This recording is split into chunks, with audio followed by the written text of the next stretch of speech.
الحمد لله والصلاة على نبيه محمد وآله وأصحابه أجمعين.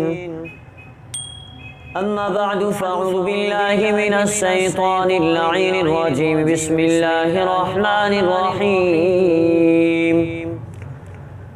عن عدي بن حاتم قال أتيت رسول الله صلى الله عليه وسلم وهو جالس في المسجد فقال القوم هذا عدي وكنت جئت بغير أمان ولا كتاب فلما دفعت إليه أخذ بيدي وقد كان بلغني أنه كان قال إني لأرجو أن يجعل الله يده في يده. قال فقام لي قال فلقيته امرأة معها صبي فقال إن لنا إليك حاجة فقام معها حتى قضى حاجتهما كما قال عليه الصلاة والسلام. عزیزان من میرے محترم سامعین مکرمین، اللہ کے بڑے احسان اور کرم نوازی سے ہمارے درس حدیث کا یہ پروگرام جاری و ساری ہے. آج میں آپ حضرات کے سامنے ایک اہم عنوان بیان کرنا چاہتا ہوں کہ رسول اللہ صلی اللہ علیہ وسلم اسلام کی دعوت دیتے تھے، کس انداز سے دیتے تھے. ذرا توجہ فرمایا عدی بن حاتم قال اتیت رسول اللہ صلی اللہ علیہ وسلم. حضرت عدی بن حاتم بیان کرتے ہیں کہ میں رسول اللہ صلی اللہ علیہ وسلم کی خدمت میں حاضر ہوا.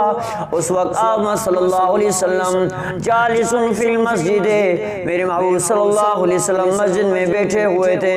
فرمایا فقال القوم، لوگ کہنے لگے هذا عدی، یہ عدی آ گئے، حاتم کے بیٹے آ گئے. وکنت جئت بغیر امان، میرے کے پاس کوئی بھی امان کی بات، کوئی لیٹر نہ تھی، ولا کتاب، کوئی لکھت نہ تھا.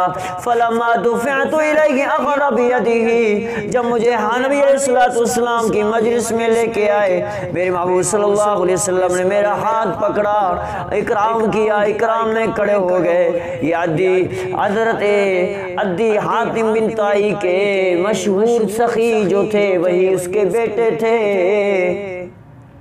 آقا انعامدار صلی اللہ علیہ وسلم کھڑے ہو گئے، اکرام. نبی علیہ السلام نے اکرام کیا اور کھڑے ہو گئے، اور حاتم بن طائی کے بیٹے عدی کے ہاتھ کو پکڑا. عدی پہلے سن چکا تھا کہ میرے محبوب صلی اللہ علیہ وسلم نے فرمایا تھا کہ عدی کی ہاتھ عنقریب میرے ہاتھ میں آئے گی. وہ بات سچی ہو گئی.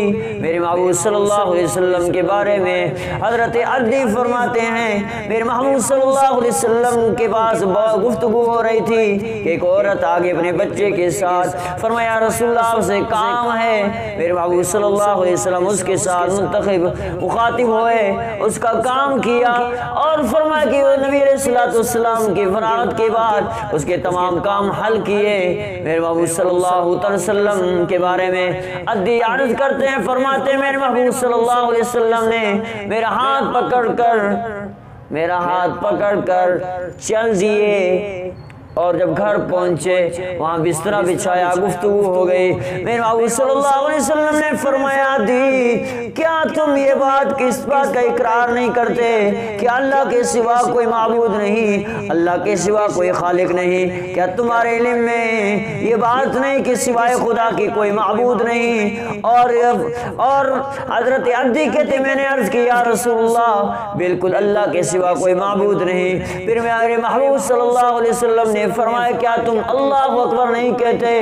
کیا تم یہ نہیں سمجھتے کہ اللہ کے سوا اللہ سے بڑا کوئی نہیں؟ حضرت عدی فرماتے میں نے عرض کیا رسول اللہ صلی اللہ علیہ وسلم بالکل خدا کے سوا کوئی معبود نہیں، خدا سے بڑھ کر کوئی بڑا نہیں. پھر میرے محبوب صلی اللہ علیہ وسلم نے فرمایا عدی یہودیوں کے اوپر اللہ کا تو عذاب آ چکا اور نصارہ تو اب گمراہ ہو چکے ہیں.